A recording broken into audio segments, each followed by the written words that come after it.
Calvin T. Mann, leading Emmy, served over 20,000 youth through speaking, coaching, and mentoring. He has inspired us for years. Welcome to Emmy TV Podcast with your host, Calvin T. Mann, the Encourager.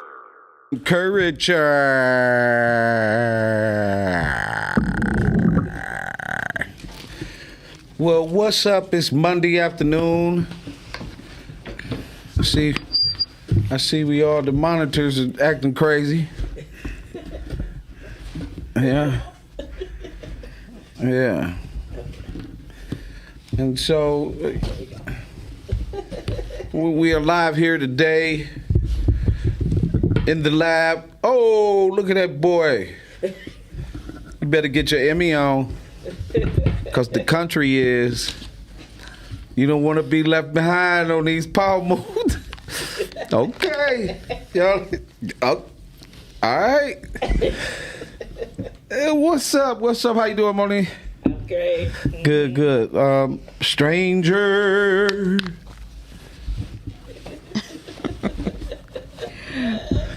What's going on with you? Miss Het? I was just saying maybe strange, but not stranger. Miss Het is in the building with live. Where your phone at? You left your phone?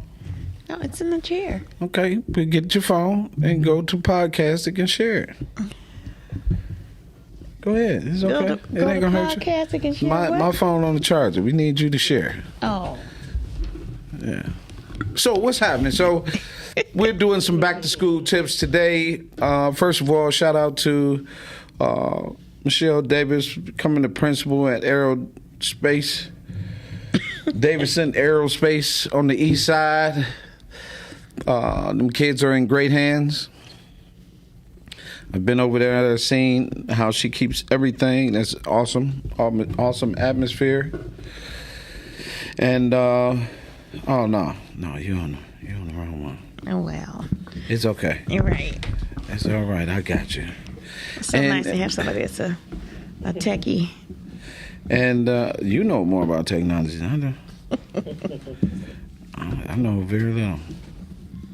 So yes. So today we're gonna give out some school tips. I do want to get on a rant real quick if I can, just a little small one. And it pertains to one of my favorite subjects, fatherhood, right? And I don't want nobody to feel like, we leaving you out or anything like that. But let's be clear. Man, this is to anybody that wants to go against it.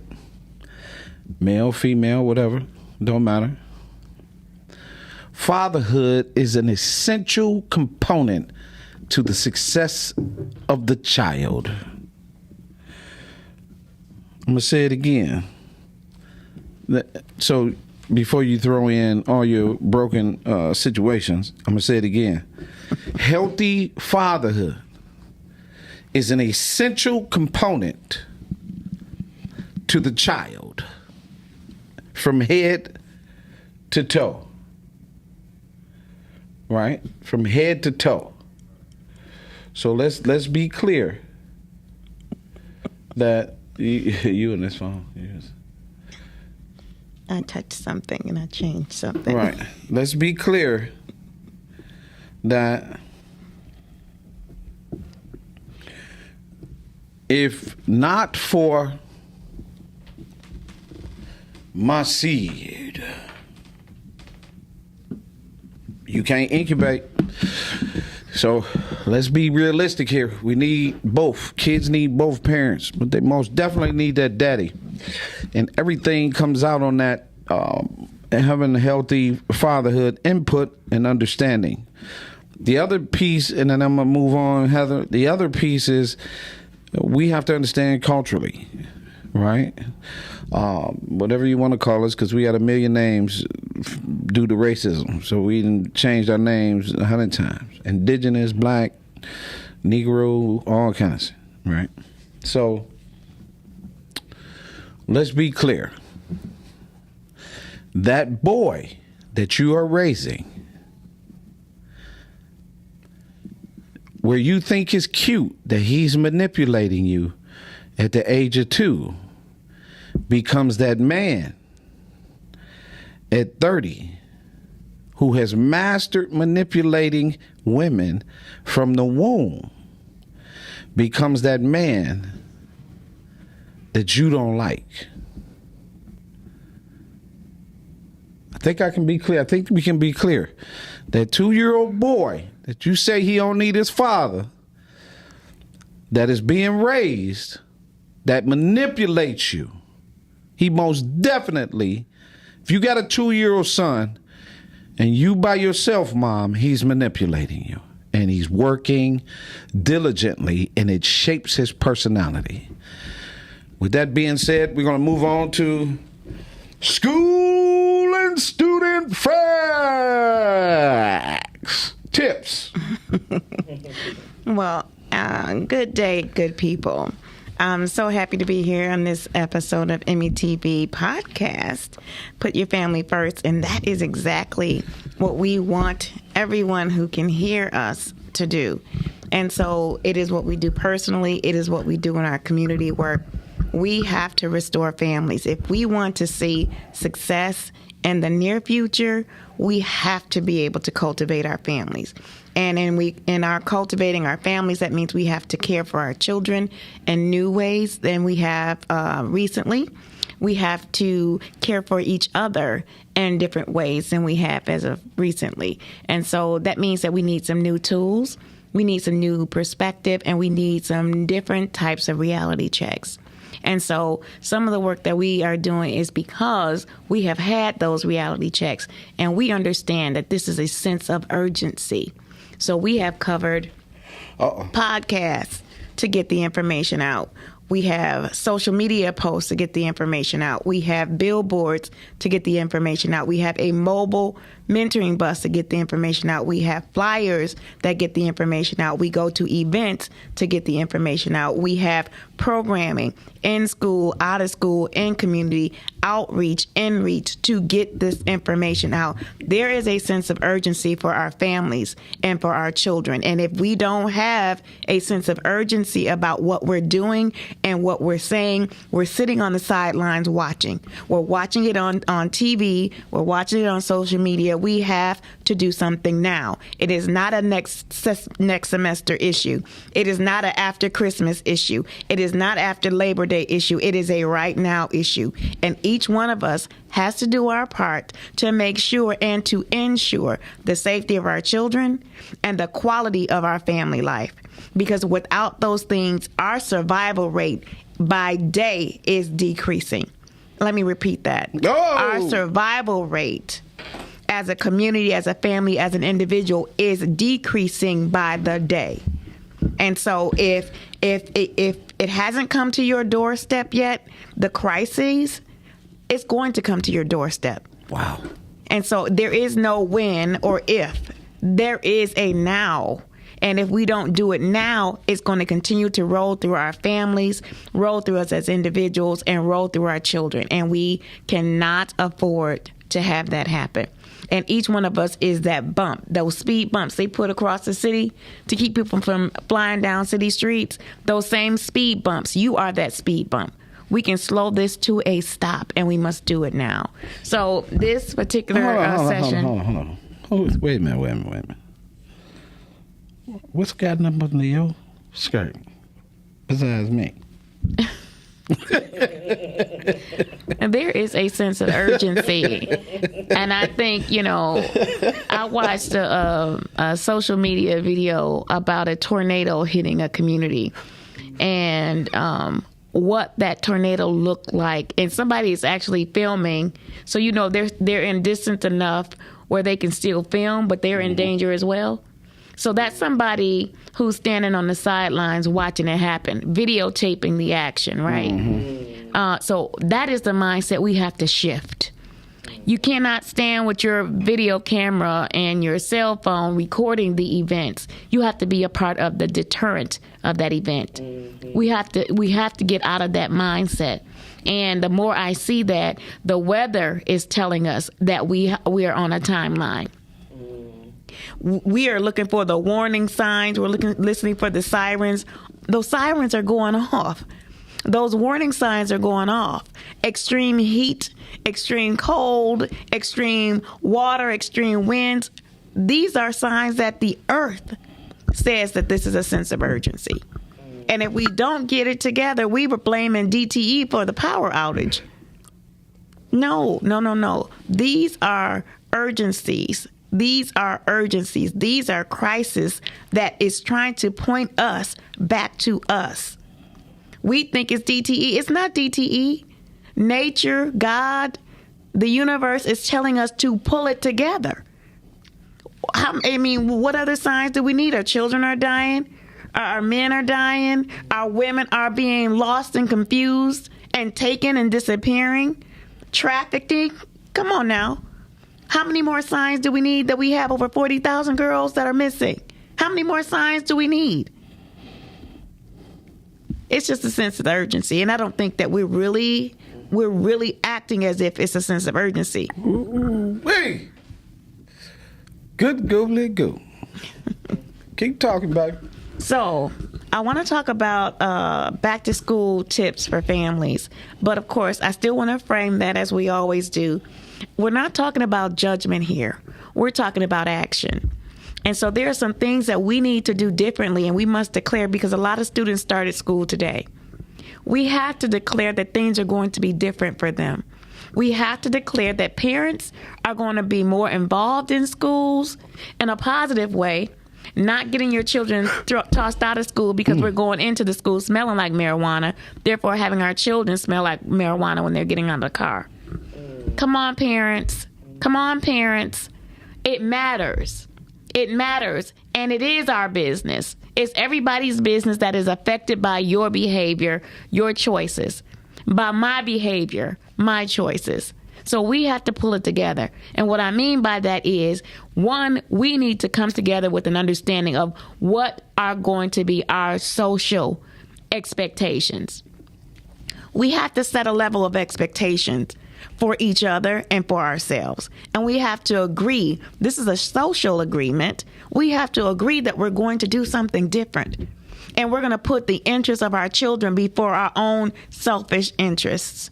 So we have to make some decisions, and these back to school tips are going to be affected by the decisions that we make as parents, as community members. There should not be a child afraid to go to school because of the route they have to take. There should not be a child unescorted by an adult and making sure that their pathways to schools are safe. If they're walking, if they're catching the bus, and there should not be an 8-year-old girl or 7-year-old boy walking to school by themselves. It should be a group. It should be a community. It should be a community at safety patrol. And there are some that exist from some communities, but we have to do some things differently. We have to do it differently now. So this, for a lot of people, this is the first week of school. Next week after Labor Day is another set of students who are going off to school. We have to decide, what are we going to do different? And so we need to talk about that now. So some of the things I want to talk about is our acceptable culture. Our acceptable culture is, what do we as individuals, what do we as people who live under the same household accept as normal? And the behaviors that go along with that acceptable culture, does it benefit the family unit? Does it benefit that individual? And so if it's not benefiting them in a healthy way, that means that there's some boundaries and some expectations that we need to set for ourselves and each other. That has to start at home. And it can start today. It doesn't have to be like it was yesterday or the week before. We can change it, and we can make some structural changes in our homes. And here's some things that we can do. One, we have to start to build up our healthy habits. Healthy habits. Healthy habits stem from, one, a routine. There has to be a consistent routine in your household for the weekday, going to and from school. The first part of that boundary that we need to set and that expectation that we need to set is, when are you awakening in the morning and when are you going to bed at night? Our kids need 8 to 10 hours of sleep. 8 to 10 hours of sleep. So that means that, let's see, if it's 9 o'clock, 9, 10, 11, 12, 1, 2, 3, 4, 5, 6, that's 9 hours. If they go to bed at 9, they wake up at 6, that's 9 hours of sleep. So if you don't have a schedule, now it's time to set that schedule for your children, for you and your children. Your children, you should help them to have their clothes ready at night so that they have more time in the morning to do things, maybe read, maybe fellowship in a positive way, do some affirmations, some deep breathing activities, and have a nutritious meal. Not stopping to get snacks on the way. Pop and juice and Pop-Tarts, those kinds of things don't allow our kids' minds to process. It takes longer for them to process with the sugar intake. And with the junk food intake, it actually blocks them from learning. And it does also take a toll of them in the classroom, because now they're either too tired or lethargic to pay attention or to take in the information, or they're so overactive that they can't get the information and they are constantly in motion. So we can help them by making positive decisions. It doesn't have to be a lot of food. You don't have to cook the food. It can be healthy cereals. Wheat and bran cereals are healthy for them. Those are healthy choices. Fruit are healthy choices. We want to try to stay as far away as we can from a lot of, and I'm talking to myself as well, so a lot of breads and definitely a lot of sweets. And so how do we start to shift that dynamic? Start with nutrition, because what they take in the morning, that is in the words that we speak to them, how we affirm and lift them up in the morning, that's also soul food. They need that soul food. And so when we have kind things to say to them in the morning, how do we handle when they're running late or they're falling behind? What do we do different for the next day? Give them an opportunity to reset, because it takes 10 to 21 days to form a new habit. And it takes 63 days. That's 21 consecutive days. 21 consecutive days for 63 days to pass for a lifestyle change. So that lifestyle change could particularly come for them by the end of October. So by the end of October and moving into November, your family could have a new lifestyle change.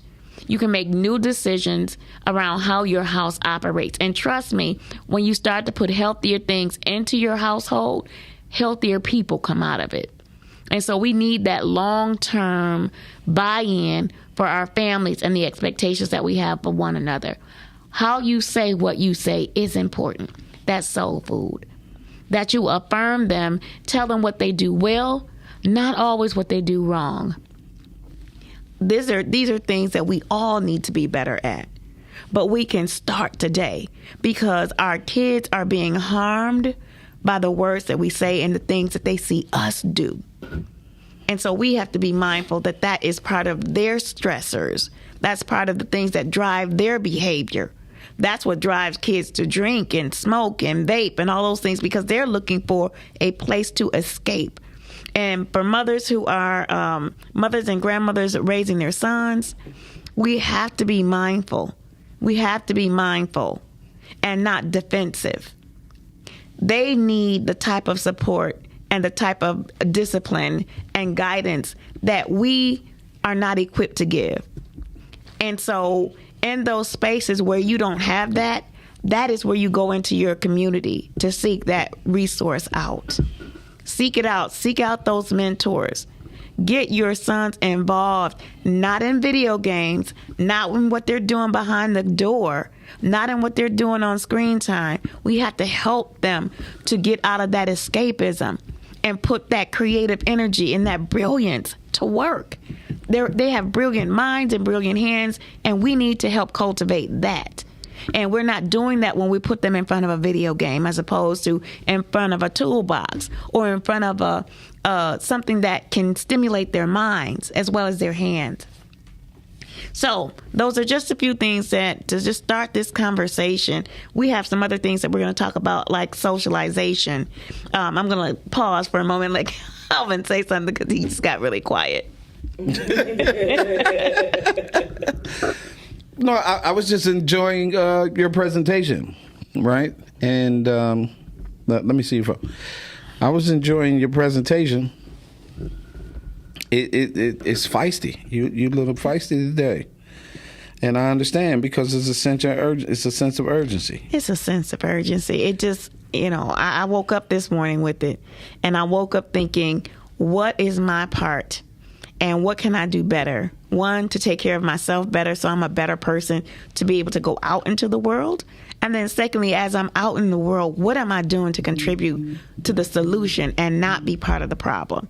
So that's my self-reality check. And then I was actually, last evening, I was really challenged by all of the images that I was seeing, all the negative images, and we call it entertainment.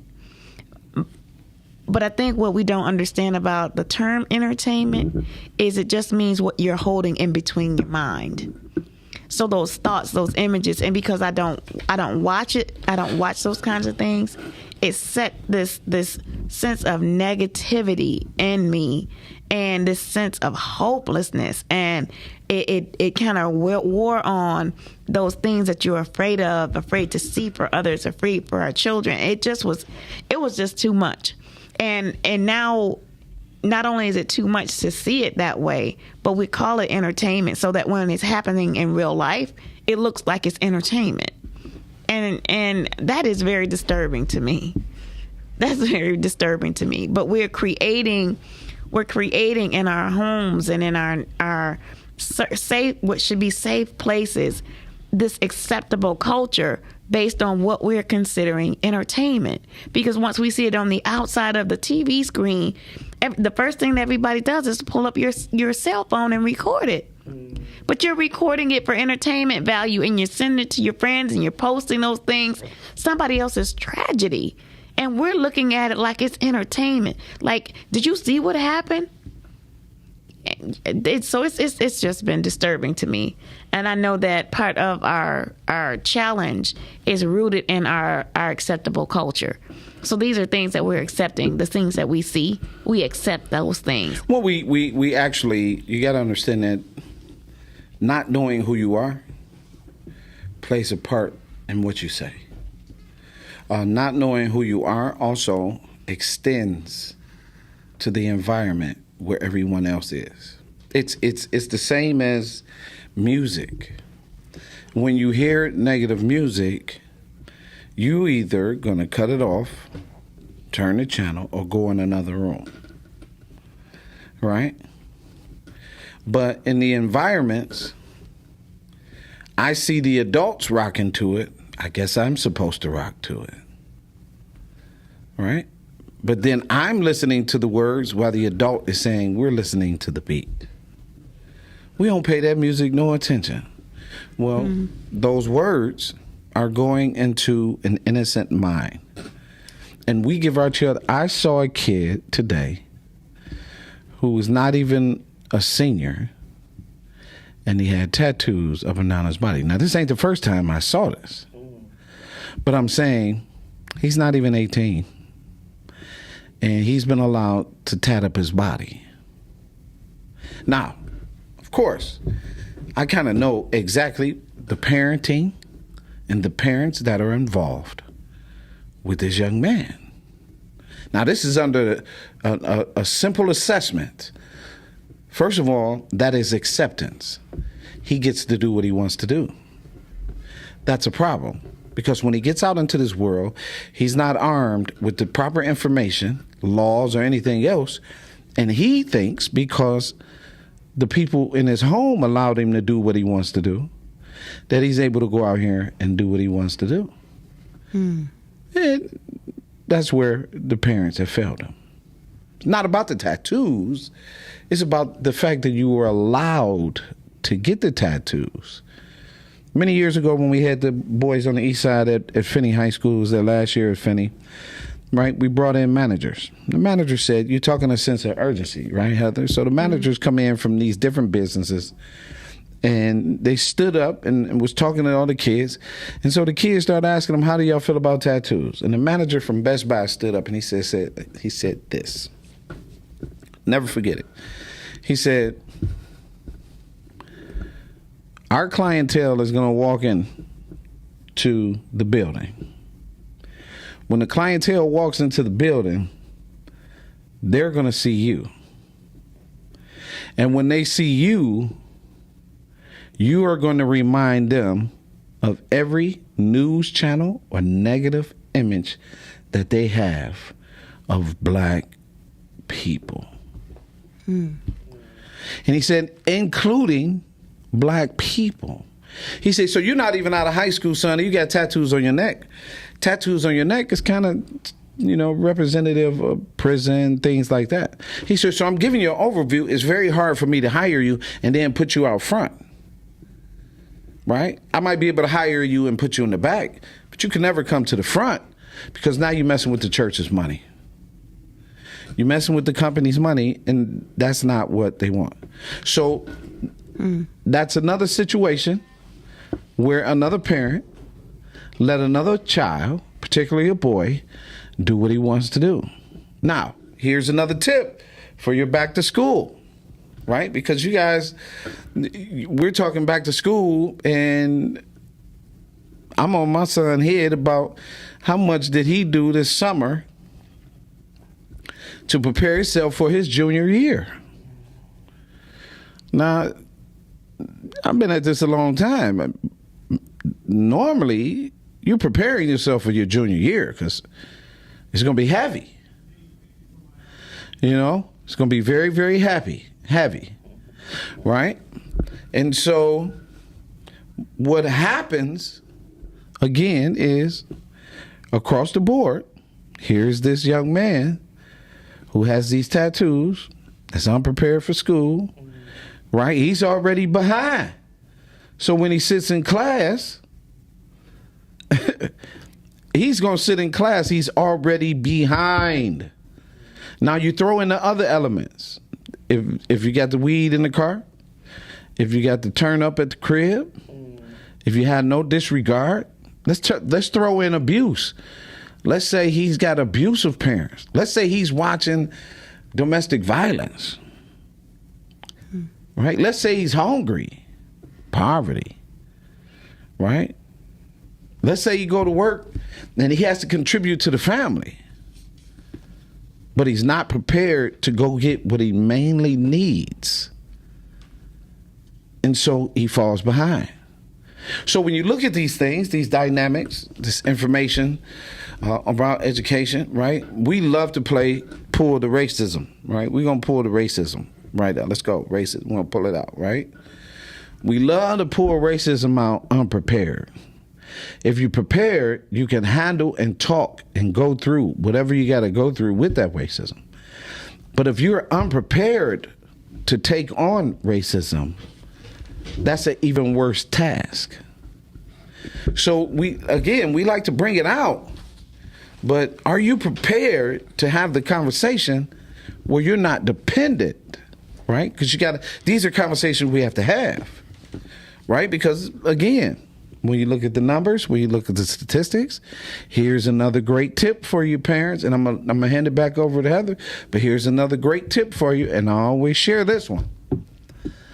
Shut everything off and spend an hour with your kids doing work. I mean, it's not hard. Shut it off. Spend an hour. Let's go. 1 hour. That time you put in for that hour can multiply.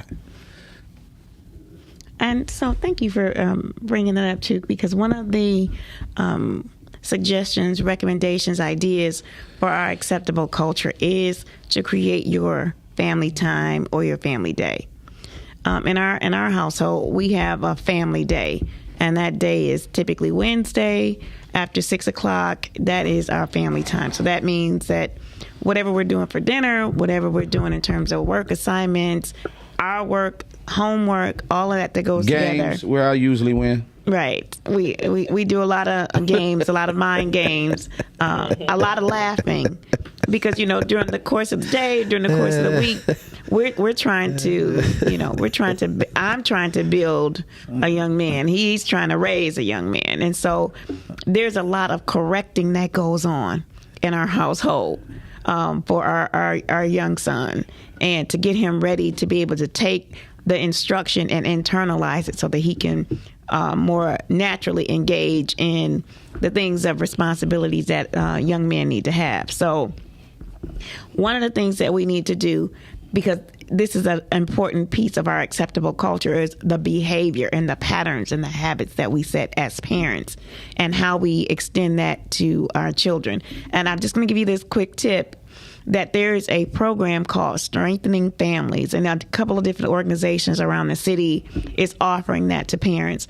I encourage you to attend that Strengthening Parent program. It's about I want to say it's about a 6 or 7 week program. It's very important. I actually went through it twice because it was such good information. But as your child is aging, for me at the time, the first time I took it, my son was 10.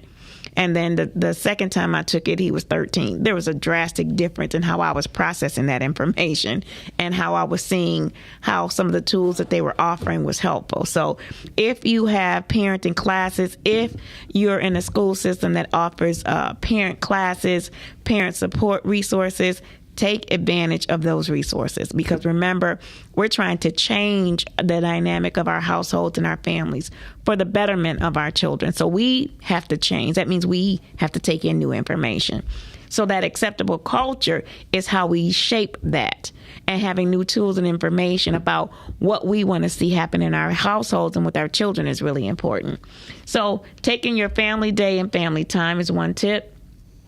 The other one is the meals that you prepare for your family. Reduce the amount of meals that you have outside of home, meaning that you're going to Coney Island, or you're having, DoorDash and all those places deliver food. Try to shift that to preparing home-cooked, homemade meals. At least if you have takeout 5 days a week, narrow that takeout down to 2 or 3. And then fill that in with what you can make at home. And this may take some practice for some people who are not used to cooking, or who don't feel they have the best cooking skills. Find your top 5 recipes, and do it as a family. Maybe you can do it as a family, because sometimes when you make something, it kind of tastes better than when somebody else may have prepared it for you, who you feel may not have the skill set to make that kind of food that's tasty. But there's a difference between the food that just tastes good and the foods that are made and are healthy for you. There is a learning curve, especially if you're used to takeout. You're used to that type of meal and those particular types of meals that you may have, or foods that you may have. So the second tip is to try to prepare healthy meals at home. If you don't cook, salads are great. There are lots of different ways to make salads. If you can boil the eggs, get your protein in. We used to have breakfast for dinner. That used to always be a fun thing for me when I was a kid, to be able to pick what breakfast foods you want to have.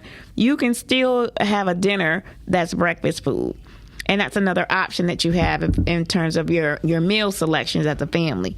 But when you start to have that conversation about what kind of foods do you want to have, and it has to be what we're going to cook at home, it kind of shifts the dynamic and the expectation of what's happening in your household.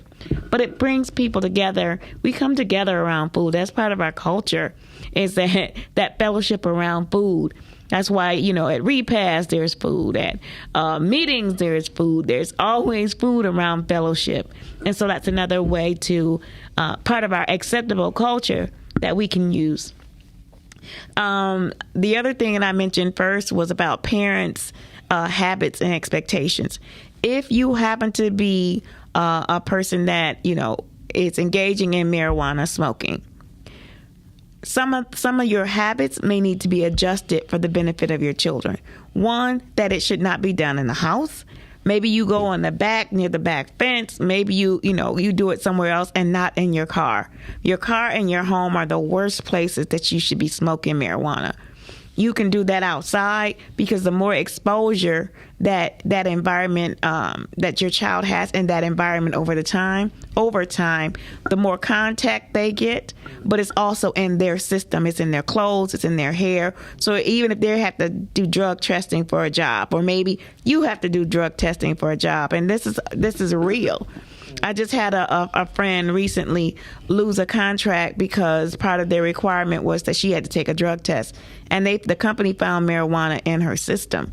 And because they found marijuana in her system, they withdrew the contract for her.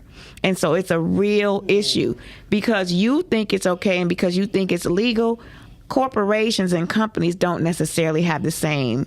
They're not on the same framework that the law necessarily is. And so it's causing havoc in a lot of people's lives when you're trying to move up in your world, and you're trying to do you're trying to have this opportunity that you have to exercise your freedom. It comes at a cost. And for a lot of people, it's at the cost of their jobs. It's at the cost of their health. And so there are a lot of things that are going on, especially in things that you can't control. So be mindful that might be one of the habits you want to curb, or one you want to reset in the environment that you're in. So the next category we're talking about is socialization. So where are the areas where we're socializing, where we can help build our children in those areas? So how we handle our anger is one area. If you cuss people out, if you fight when you get angry, that is what's happening in your culture. So don't have the expectation that your child is going to go to school and they're not going to cuss out the teacher or anybody else, other students, or they're not going to fight the teachers or anybody else, including students. You can't have that double standard. If this is how you handle situations, more than likely your children are going to handle the situation the same way that they see you handling it. So you want to be careful, especially in socialization, how you are training your child to behave.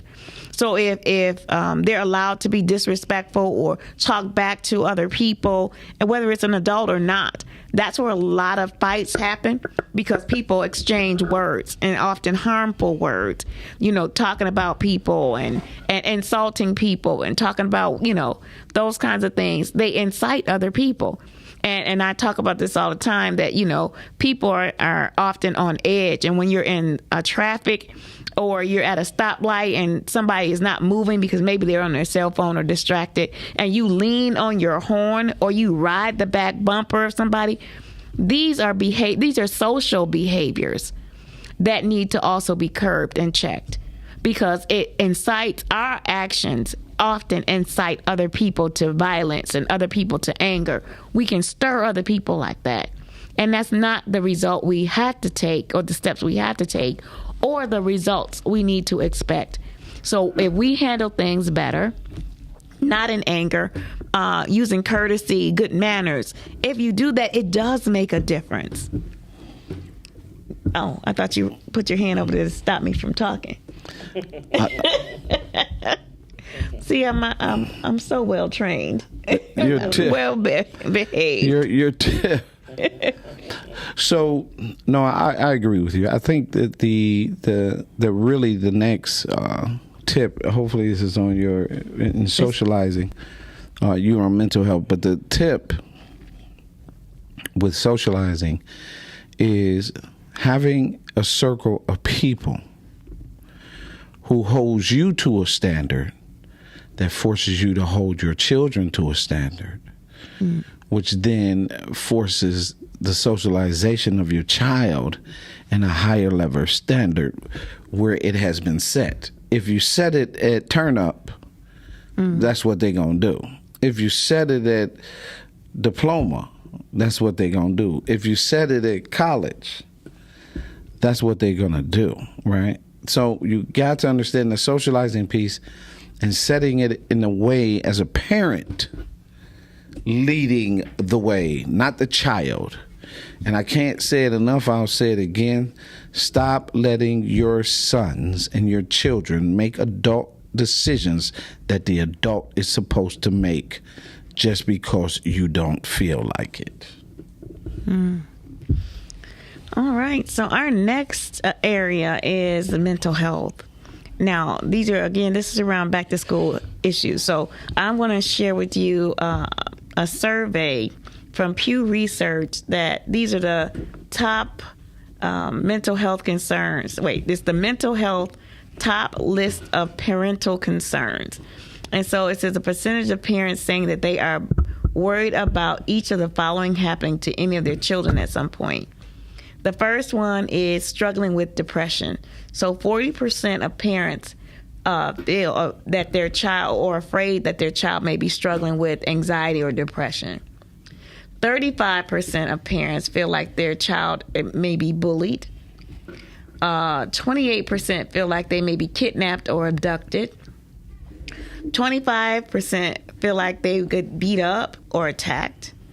23% feel like they're having problems with drugs or alcohol. 22% of parents feel like their child could get shot.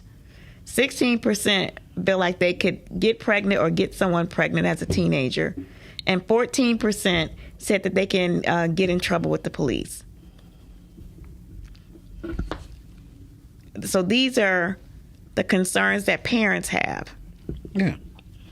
And the fact that parents have these concerns, the other side of that is, what do we do to reduce those concerns? So in the mental health field, or in this area for which you're speaking of, right, you have to have practice of good mental health, right? You have to have an environment. When a kid leaves home, he left in peace, he or she. When she returns home, they should return home in peace, right? This is an advantage to the child to be able to come into a space where there's rules and accountability and things for them to do, so you as a parent don't have to feel like that, right? Because you're feeling like that partially from the news, partially from environment for which you live. You're feeling like that from, like my man always told me, he said, man, I never thought I was going to be. That was from his environment, because he had seen so many people get killed, right? And this is what we're doing to our children now. Let's be clear. Just because you accept murder and it's okay environment, right? Because that's what we're doing. Since this is okay, just know that murder is impacting other families, kids, community, processes, businesses, churches, homes, parents, communities. Our way of life. The whole way. Mm-hmm. One murder. This is why we call it acceptable. One murder can cause every one of those thoughts that she just read off. One. And it could be the fact that I just knew the person. But here we are, right? Here we are. Rap about it, talk about it. We put ourselves in the persona of toughness so much so that they use your toughness against you to vilify you on the news. So anything that they say, you walk into an environment, they say, oh yeah, you gonna beat me up? Or oh, look at him. He might be stealing. You get stereotyped to the very words that you speak. I'm the coldest. I'm this. I'm all of those things. And you're stereotyped to those things to a disadvantage. And people call you a boss to your face, or say, hey, king, and make fun of you. And you think he's acknowledging you, when in fact they're making fun of you because you're in a basement Okay, I'm gonna get up. Well, that's a good piece of the socialization too. A lot of our children are staying home longer and far into adulthood. Yeah, they can't even go to school. A lot of them, like, I don't want to go to school because they go to school, all they getting picked on to fight, right? So you go to a school, the kid goes to the school, the kid. I'm telling you my story. I fought almost every other day at Pastor and Higginbotham. At Bobian, it was off the charts. To walk into school, and I can walk into school and be smart and not fight. I had one fight at Best Middle School. I had several in high school, but against other high school teams. That's it. I wasn't worried about, my brother and them was running from the police. I wasn't even running from the police. I'm like, y'all running from the police? Yeah, here come the police. What you running for? What's up? You been taught law. You can't do that. And you can tell them. And they know they can't do it. But to somebody who don't know the law, well, I'll do whatever I want to you. You don't know the law. You don't even read. This is how unprepared we are in this dichotomy from one murder. Impacts all those things. Go ahead. All right. So I want you to go over the school statistics. School student facts. Well, but before you do, I want to share this resource of CNS Healthcare. So I want to give you the crisis numbers for substance abuse. So if a member of your family has experienced substance abuse, you can text 741-741. You can text the word START, START, to 741-741. That's the crisis line. For suicide prevention, you can use the 800 number, 800-273-8255. Again, that's 800-273-8255. Oakland County, if you need to reach a crisis center in Oakland County, that's 800-231-1127. Again, 800-231-1127. Wayne County, 800-241-4949. Wayne County, 800-241-4949. And Macomb County, 855-927-4747. Again, Macomb County, 855-927-4747. School and student facts. Breaking news. Detroit Public Schools Community District. Number of schools and grades. There are 106 schools. Serve grades pre-kindergarten through 12. Of course, with the new law, everyone gets breakfast and lunch. It's on the table. Get to school. Stop stopping and having hot Cheetos and pop, because your brain deserves a break. Student enrollment. 53,406 students are expected, an 8% increase over the past 3 years. Okay, DPS. Right? Free and or reduced lunch. 78% of the students eligible for free and or reduced lunch. According to the new law, all of the students are eligible for free lunch. English language learners. 12.6% of the students are English language learners. Advanced placement. 21 courses. 1,070 students. 3,376 tests taken. Now, think about that.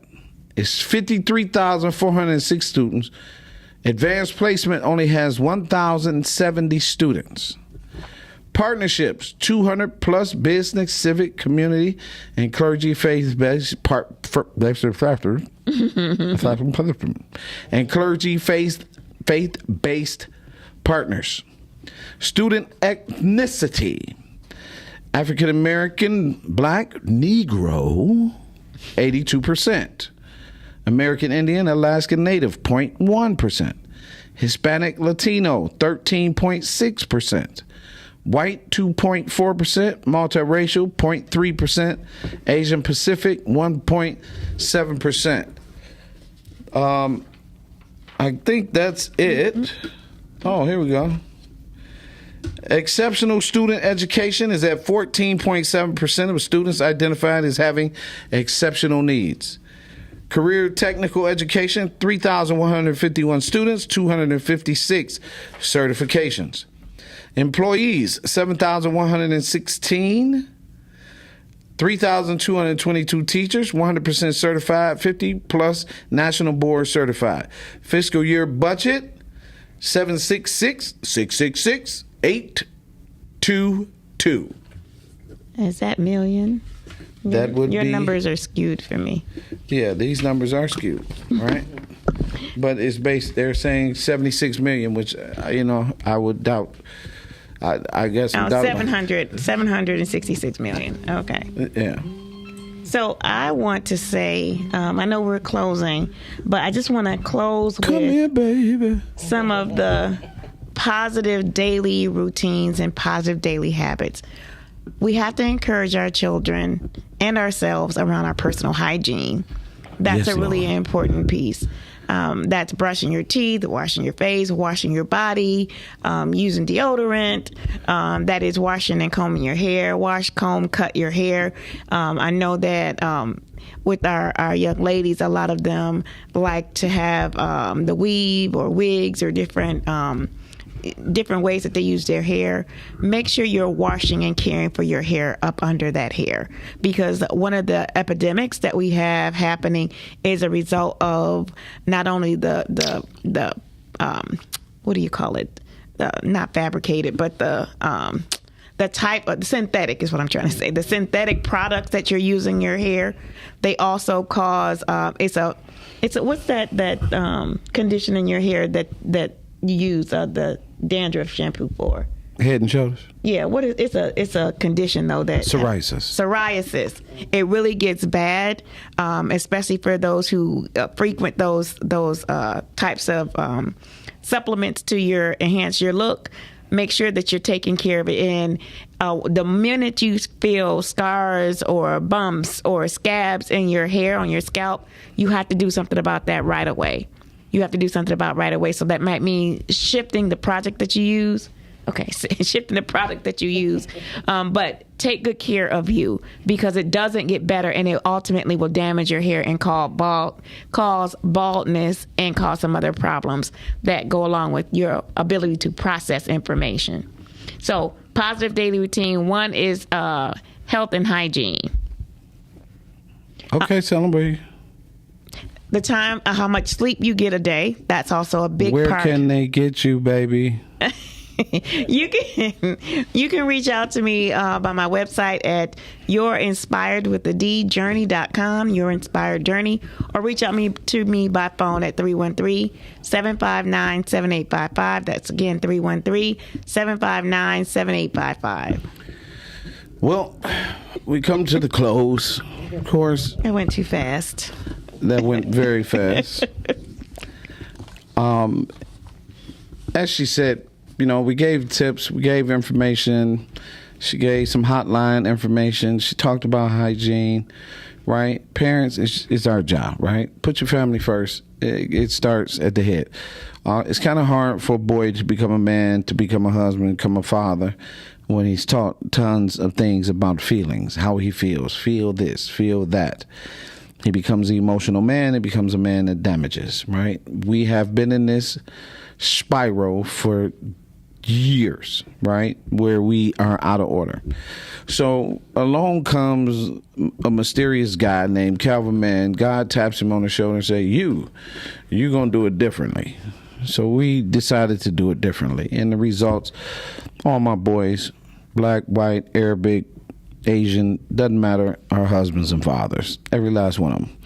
With that being the case, I'm telling you, it works. Say nice things when your kids go to school. Touch them at least once. Hug them at least twice. Stop letting your kids go away where somebody can walk up and show them just a little love and take them away. Get help. Seek it. Do what you got to do. But no matter what, you got to put that family first. And be in school. Stop being truant. Truancy will make you lazy. and it'll make you a poor adult. It's no question. With that being said, my name is Calvin Mann. You can reach me at calvintmann.com. My children's book is ready. Now I'm about to get my preschool workbook for the kids. And we're going to keep this thing popping and growing. God bless you and encourage me. I'm young. Peace.